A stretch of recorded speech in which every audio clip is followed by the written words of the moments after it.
Hello, good morning. Okay, so yung mga biyahero papunta dito sa area ng North Luzon, siguradong familiar sa lugar na ito. Nandito na kami sa Bulacan, sa entrada nitong Malolos, Bulacan. Tapos nag-breakfast lang kami dito sa Cloverleaf Food Park. So bakit tayo nandito ngayon? Biyahe tayo papunta sa Zambales. Balak namin akyatin ang Mount Tapulaw, pero bukas pa kami akyat. Tatambay na muna kami sa beach, sa area ng Kiba o kaya Palawig, Zambales. Okay, alas 6 ngayon. Tama-tama, nakalabas na ng Metro Manila. Chill, dahil bukas pa naman yung akyat, chill ride muna tayo hanggang makarating tayo ng Palawig, Zambales. Okay, magandang umaga. Ngayon, time check, 9 AM. Nandito na kami sa Olongapo, sa Welcome Arc ng Olongapo. Yan. Dito na kami nagkita ng kumpare ko. Nagkahiwalay kami. Yan, nagkahiwalay kami sa traffic ng San Fernando. So nagtawagan na lang kami, usapan namin sa Olongapo na kami magkita. So dito ko na siya inabutan. Mabilis magpatakbo. 30 minutes na siya naghihintay sa akin bago pa ako dumating. So yun. Dito, pahinga lang ng konti. Hindi na sanay sa mahahabang biyahe. Maraming mga biyahero ngayon. Mga Holy Week rider to sigurado. Ayan. Alright. Okay, let's go.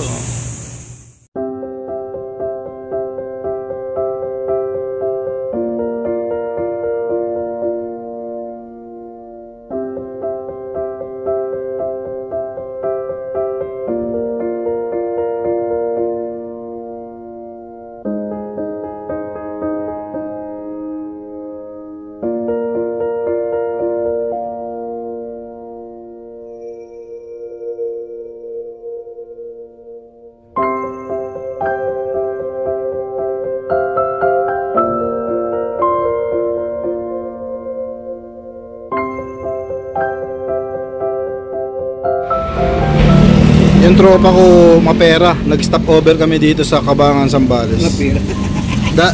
Yung pairing niya, nabasag yung tornilyuhan, naiirita siya. O binaklas, tinapon na. Naked bike na yan. Sabi ko, huwag mo muna itapon dahil baka magawan pa ng paraan. Nainis, tinapon na. Ayan, dito, chill ride lang kami. Bayan-bayan ride ulit. Dito kami ba? Cabangan, Zambales. Time check 11:18 PM AM 11 AM. Konti na lang yan, Butulan, tas Iba. Makapag-lunch tayo sa Iba. Siguro mga 2 or 3 sakto. Nasa Palawig tayo. Makapag-dagat tayo ng konti doon. Pahinga bago natin pagurin ang sarili natin. Paakyat ng Mount Tapulaw. Time check 12:30. Dito na kami sa Iba, Zambales. Mainit dito sa Iba. Mas mainit pa kaysa Metro Manila. Grabe. Timing at saktong-sakto to para sa mga hilig magbilad sa beach. Nag-stop over lang kami dito somewhere sa isang kainan. Yan. Tapos pahipahinga dyan sa ilalim ng puno. Hanggang Palawig lang naman kami.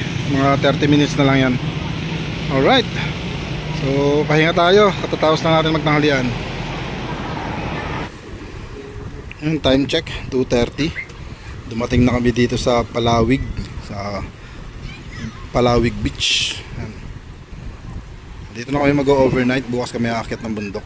So nangatok lang kami ng local dito. Ang katabi nito puro mga mamahaling resort So mayroon kaming bahay na kinatok dito. Mukhang open din naman to para sa mga naliligo sa dagat. Pero sakto na walang nag-i-stay ngayon dito. Kinausap namin kung pwede kami mag-stay. Ayan, shout out kay Sir Mike. Maraming salamat sa pag-accommodate niyo sa amin. Talagang kayo nag-adjust sa aming kakayanan.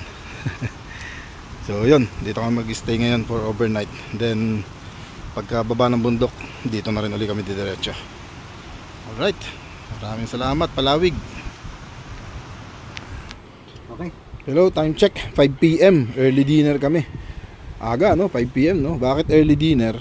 Kasi kailangan namin matulog ng maaga dahil wake up call namin is 1 AM. So yun nga, 1 AM kailangan namin i-meet yung guide namin doon sa jump off ng at least 3 or 4 AM. So bukas magpe-prepare pa.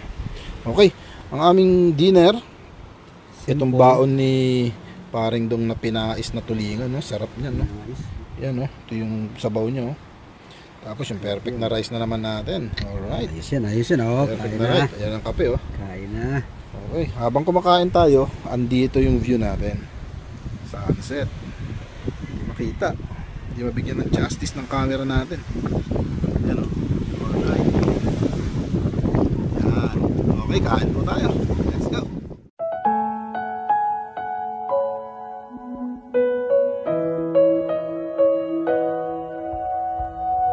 Was it a dream? Why am I wishing that you were there? Is it a nightmare? It's like I'm trying to get back to something that I've lost. Oh, you have shown me there are places you can never go back to. Are you still there? How can I